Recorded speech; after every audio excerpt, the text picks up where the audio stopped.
Hello दोस्तों, नमस्कार। मेरा नाम है रोहित कुमार। आपका स्वागत है हमारे इस यूट्यूब चैनल पे। सीएचएस की तैयारी कर रहे बच्चों के लिए 11th की क्लास के लिए एंट्रेंस जो एग्ज़ाम होने वाला है उसके लिए यहाँ पे मैथमेटिक्स हम पढ़ा रहे हैं अभी। और मैथमेटिक्स में प्रॉफिट एंड लॉस का फर्स्ट वीडियो हमने अपलोड कर दिया था, सेकेंड इसका पार्ट अपलोड करना बाकी रह गया था और उसके बाद हमने इसको छोड़ भी दिया था क्योंकि हमें ध्यान न रहा कि हमें इसी भी और पढ़ाना है। तो अब लेकर आए हैं ये क्लास फिर से। पहले वीडियो में हमने इसके जो फंडामेंटल रूल्स हैं उनके बारे में बात की थी और 3 क्वेश्चंस तक हमने इसको हल किया था। अभी 4 से लेकर के जो 15 तक क्वेश्चंस हैं इनको हल करना है। ये किताब का आपका पेज है, यहाँ पे आपको क्वेश्चंस दिखाई दे जाएंगे और ये इसके हल जो किताब में दिए गए हैं ये दिखाई दे जाएंगे। उसके बाद ये वो सेक्शन है जहाँ पे हमने हल करना स्टार्ट किया है और इसका पीडीएफ का लिंक आपको डिस्क्रिप्शन में मिल जाएगा। आप वहाँ से जाके मैथमेटिक्स उस लिंक पे जब क्लिक करेंगे आपको मेरे ब्लॉग पोस्ट पे पहुँचा दिया जाएगा, जहाँ से आप मैथमेटिक्स, हिंदी एंड इंग्लिश जितने भी पोस्ट मैंने किया सबके लिंक आपको वहीं पे उसी पोस्ट पे पेज पे मिल जाएंगे और आप वहाँ से हर एक टाइप कोई भी टाइप का डाउनलोड कर सकते हैं। इसमें कोई ज़्यादा दिक्कत नहीं होने वाली, मतलब वहाँ पे सब कुछ ऐसे आसानी से अवेलेबल होगा।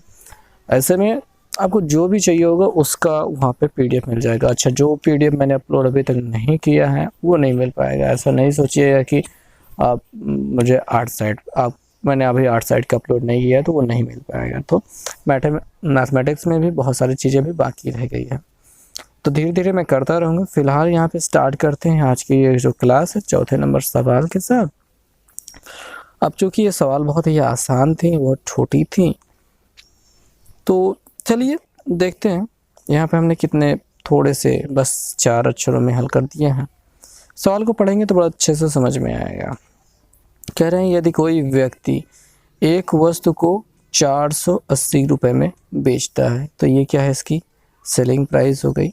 आपको सेलिंग प्राइस के बारे में मालूम है, जिस पे बेचा जाता है यानी विक्रय मूल्य वही इसकी सेलिंग प्राइस होती है। तो यहाँ पे ये सेलिंग प्राइस हो गई। उसे 20% की क्या होती है, हानि होती है, लॉस हो रहा है। 30% का लाभ प्राप्त करने के लिए उसे कितने रुपए में बेचना होगा, ये हमको समझना है, ज्ञात करना है। तो यहाँ पे आपको एक चीज़ बता देना चाहूँगा मैं, क्या कि भैया जो भी आप वस्तु खरीद या रहे हैं, बेच रहे हैं, तो वो आपकी सेलिंग प्राइस हो रही है। अगर उस पर हानि हो रही है, 20% की हानि हो रही है, तो यहाँ पे एक शॉर्टकट तरीका जो होता है, आप क्रय मूल्य को 100% मानेंगे। ठीक है, क्रय मूल्य को 100% मानेंगे और उसी 100% पे ही आपको हल करना है। अब देखेंगे 20% की अगर हानि होने की बात की जाएगी, जब भी नुकसान होगा तो 100 में से 20% घटाएंगे क्योंकि नुकसान हो रहा है। तो 100 में 20 घटाने पे कितना बचेगा, 80। तो ये 80 क्या है, 80%। यहाँ पे हमने लिखा है 80% इज इक्वल टू क्या हो रहा है यहाँ पे 480 रुपये। ये इसकी सेलिंग प्राइस के बराबर हो गई। ये सेलिंग प्राइस है भैया, ठीक है, सेलिंग प्राइस। आगे यहाँ पे जब वस्तु को 30% लाभ पर बेचना है तो वो तो हो गया, देखिए 80% बराबर इसके हो गए, वो हम छोड़ते हैं। भी 30% लाभ लेना है। जब हमको 30% लाभ लेना है तो क्रय मूल्य 100% हो गया, 30% लाभ यानी जोड़ना बराबर हो गया 130%। अब 130% बराबर क्या होगा ये हमको याद करना है। तो बहुत ही सिंपल मेथड है। 80% बराबर जब 480 है तो 1% बराबर अगर आप निकालेंगे, 1% बराबर अगर आप निकालेंगे तो ये देखिए 480 बटे, ठीक है, ये 80 हो जाएगा। सिंपल है, 0 0 कट जाएगा। 8 5 40, 8 6 48, 6 बार गया। 1% बराबर 6 मिल रहा है, 1% बराबर 6 मिल रहा है। अगर यहीं पे मैं आपसे क्रय मूल्य पूछ लूँ, क्रय मूल्य क्या माने थे हमने, 100%। 1% बराबर 6 तो 100% बराबर 600। तो ये क्रय मूल्य इसका क्या हो गया, ये क्रय मूल्य हो गया। और अगर हमको 130% पे बेचना यानी फ़ायदा लेना है तो 130% पे बेचना होगा। तो वही 130% को निकालने का यहाँ पे तरीका हमने बताया है। 480 बटे 80 कर दिया यहाँ पे, ठीक है, ये नीचे जाएगा और 130 से ले जाकर मल्टीप्लाई यानी गुणा करा दिया। और अब यहाँ पे देख रहे हैं कि 0 0 हमने काट दिया, 6 8 6 48, यहाँ पे 6 मिल गया।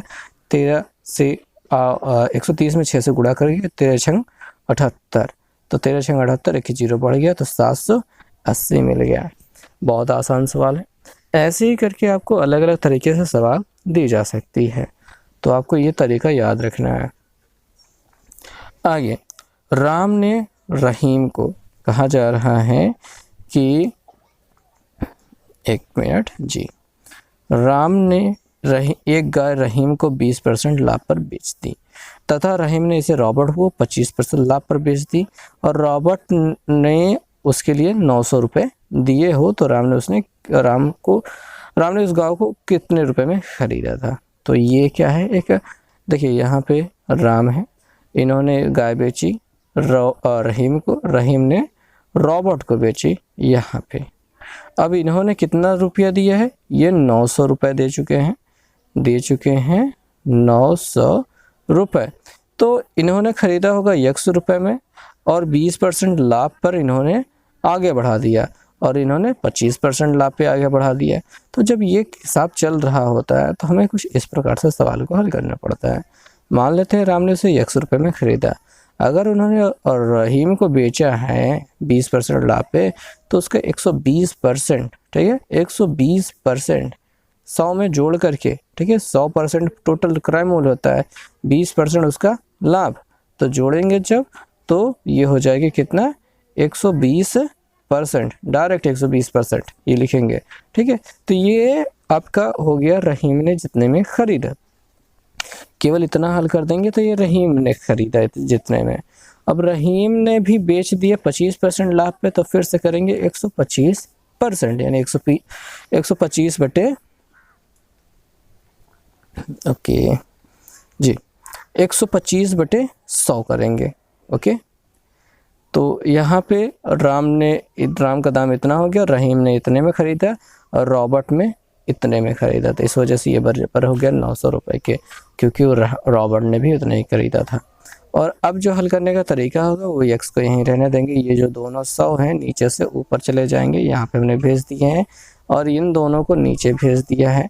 और भेजने के बाद आपको काटना तो आता ही है, काटना शुरू किया। सबसे पहले तो हमने एक 0 काट दिया, उससे काटा, अपनी मर्ज़ी चाहे जहाँ पे काटिए, और उसके बाद 5 से काटा, 25 से काटा, 25 पंजे 125, 25 चौके 100, 4 से काटा 12 को, तो 4 तिहाई 12, 3 से काटा 900 को, तो 3 3 9 यानी 300 मिला, और यहाँ पे 2 था तो 2 तिहाई 6, तो यहाँ पे हमको टोटल जो हो गया है, राम ने जितने में ख़रीदा था वो क्या है, 600 रुपये है।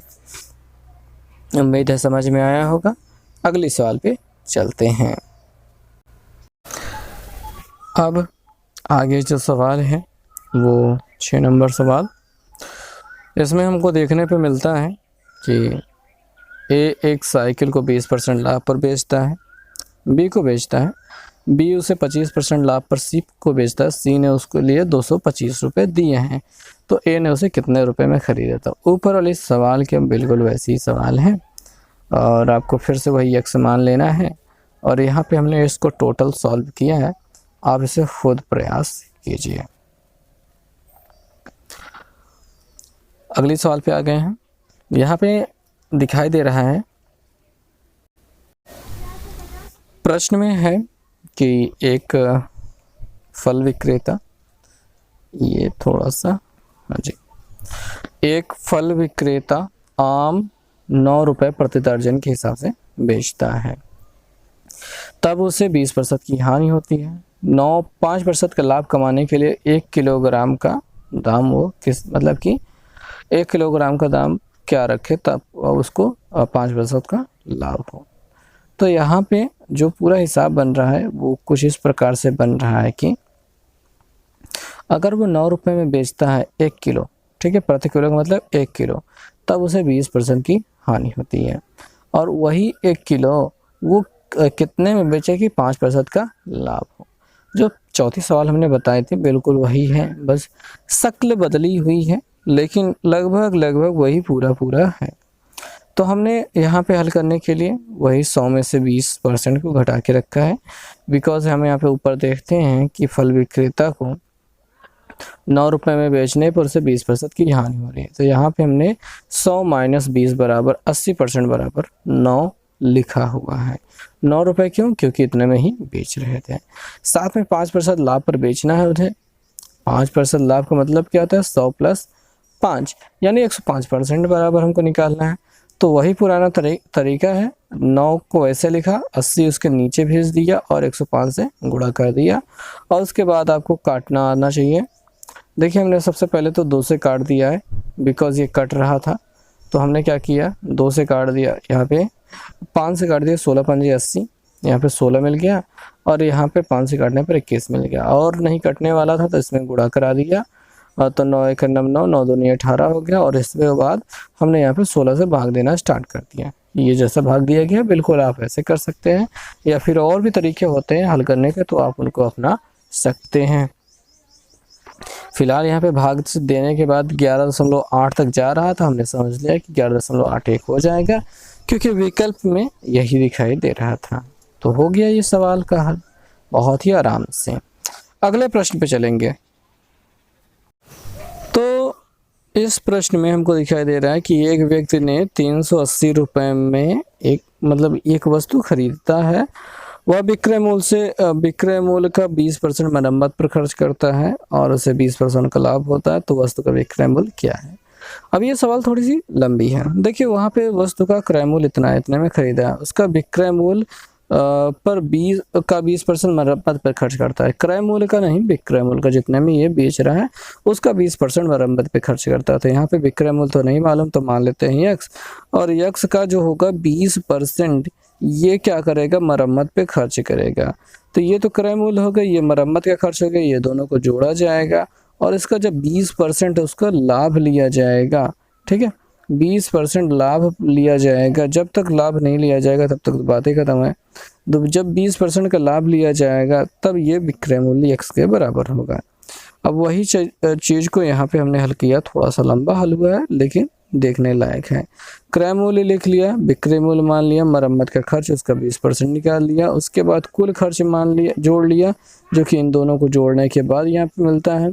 लाभ 20% हो रहा था, इस वजह से इसी क्रय मूल्य का 120% निकाला, जो कि सीधे सीधे उसके विक्रय मूल्य यानी x के बराबर होना चाहिए। अब यहाँ पे हल करना शुरू किया। 5 को इधर से, पहले बात तो यहाँ पे 120% को 120/100 कर लिया गया ताकि 0 0 काट करके 2 से काट करके यहाँ पे मिल गया इतना। तो जब इतना मिल गया तो हम यहाँ पे क्या किया गया है, बस इतना सा काम किया कि जो 5 मिला है उसको इधर गुड़ा गया, जो 6 है उसको अंदर गुड़ा कराया गया। तो अंदर गुड़ा कराने पे इस प्रकार दिखाई दिया, इस 5 को इधर गुड़ा कराने पर 5x मिल गया। जब वहाँ पे ये 5x हैं तो पक्षांतर करने की बारी आती है। पहले इन दोनों को गुड़ा कराएं, उसके बाद इसको इधर पहुँचाने के बाद इतना हल हुआ। हल होने के बाद तो यहाँ पे देखेंगे ये वाली गिनती तो 6 से गुणा करने पे इतनी बन गई थी, वो अभी भी लगातार बनी रहेगी और आगे भी बनी रहेगी। और यहाँ पे हमको इतना दिखाई दे रहा है, यहाँ 25 में 6 घटाने पे 19 और उसके बाद x का मान निकालना है। तो यहाँ पे उसी काम का उल्टा हो गया। क्या उल्टा हुआ? ये हुआ कि जो कुछ x था उसको यहाँ पे रख दिया गया, नीचे वाली गिनती ऊपर गई, ऊपर वाली गिनती नीचे गई, इतना दिखाई दिया। उसके बाद 19 से भाग गया कि तो 120 आया, 120 और गुणते 5 कर दिया तो 12 पंजे 60 यानी कि 600 ये मिल गया। और ये हो गया इस सवाल का अंत। अगले सवाल पे चलते हैं जो 2 गायों से संबंधित है, सवाल नंबर 9।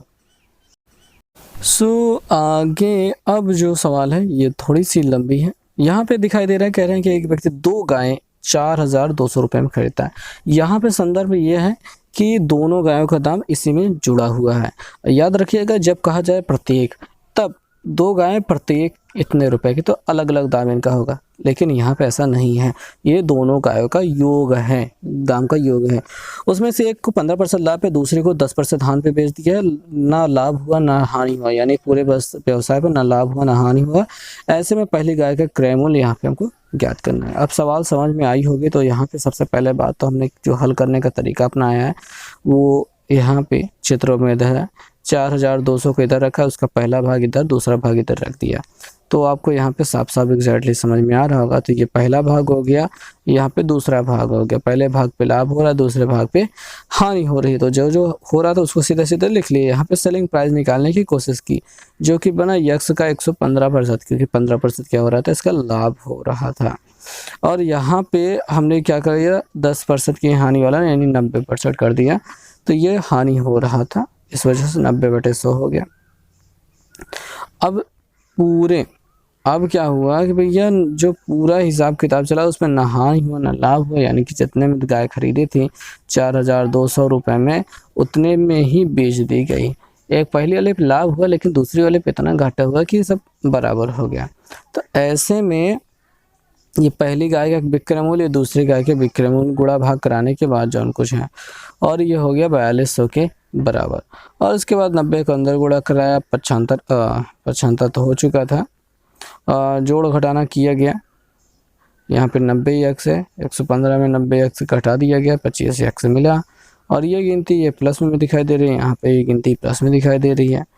और उसके बाद यहाँ पे किया गया पक्षांतर बहुत बड़ा, ये पीछे गया, पीछे जाने के बाद घटने के बाद जो कुछ भी मिला वहाँ पे 25 से ये हो गया क्या, 25 नीचे आ गया।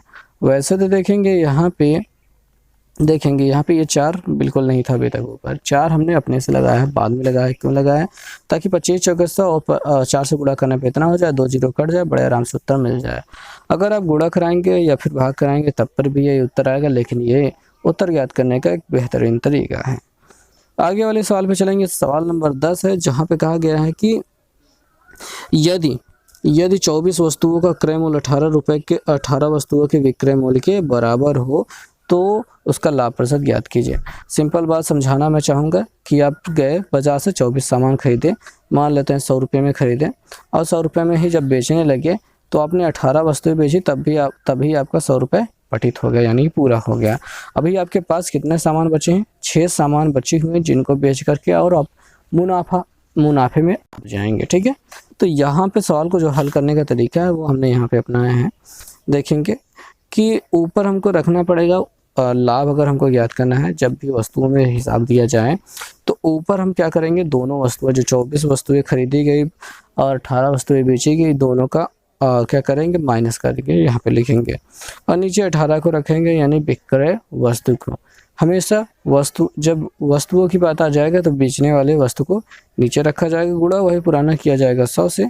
जब कराया जाएगा तो यहाँ पे पहले घटाया गया, घटाने के बाद इतना मिला, काटा पीटा तो यहाँ पे मिल गया 100/3, जिसको कहते हैं 33 से 1/3%। अब इतने प्रतिशत का क्या हो गया, लाभ हो गया, ये प्लस में उत्तर आया है। तो ये समझ में आने के बाद अब अगले सवाल पे चलेंगे। यहाँ पे जो हमारे पास सवाल है वहाँ पे कह रहे हैं कि एक घड़ी को रुपए 820 में बेचने पर उतना ही लाभ होता है जितना कि 850 रुपये में बेचने पर लाभ कितना 650 रुपये में बेचने पर हानि होती है। ठीक है, एक घड़ी को 820 रुपये में बेचने पर जितना लाभ होता है 650 रुपये में बेचने पर उतनी ही हानि होती है। इसका क्या होता है, क्या करना है, हमको क्रय मूल्य निकालना है। तो इस सवाल को हल करने का तरीका जो है बहुत ही बढ़िया है। चलिए देखते हैं क्या है इस सवाल में। तो यहाँ पे हमने सबसे पहले बात तो क्रय मूल्य लिख लिया, क्योंकि क्रय मूल्य का हमको पता नहीं है। पहला सेलिंग प्राइस इतना हो गया, दूसरा सेलिंग प्राइस इतना हो गया, और पहले पे जो लाभ मिल रहा है यहाँ पे दूसरे पे लाभ हानि जो हो रहा है। एक बात ये है कि यहाँ पे जो लाभ और हानि था वो रुपए में बराबर था, इस वजह से लाभ और हानि को यहाँ पे रुपए में बराबर किया है। रुपए में जब बराबर हो जाएंगे, रुपए में बराबर लिख लिया तो यहाँ पे लाभ को निकाला गया, यानी जिनके पास लोगों की जहाँ पे लाभ हो रहा है, ठीक है, और जहाँ पे हानि हो रहा है, उन दोनों को लिखा। यहाँ से हमने लाभ निकाला विक्रय मूल्य में से क्रय मूल्य को घटा करके, और यहाँ से हानि निकाला क्रय मूल्य से विक्रय मूल्य को घटा करके, दोनों को बराबर किया, पक्षांतर किया, यक्स का वैल्यू निकाला जो कि मेरा 735 रुपये। तो यही आपका क्या हो गया, 735 रुपये आपका हो गया ये क्रय मूल्य जितने में वस्तु को खरीदा गया था। तो ये तो हो गई सवाल। ठीक है, तो सवाल नंबर 12 को देखते हैं। यहाँ पे मुझे दिखाई दे रहा है, कह रहे हैं कि इसी वस्तु का मूल्य में 15% की कमी की जाती है तो उसके वस्तु के विक्रय में 20% की वृद्धि हो जाती है। तो ऐसे में क्या प्रभाव पड़ेगा उसके विक्रय पर। तो यहाँ पे उसको क्या प्रभाव पड़ना, तो यहाँ पे आपको जब भी 2% वाला हिसाब दिया होता है तो मैंने आपको बताया था तीसरा परसेंट निकालने का तरीका, plus minus X plus minus Y plus minus X plus minus Y बटे 100, यहाँ पे बीच में रहेगा प्लस। तो यहाँ पे पहले बात तो 15% कमी की गई, ठीक है, फिर बिक्री बढ़ गई तो वही प्लस माइनस में हमने यहाँ पे लिखा।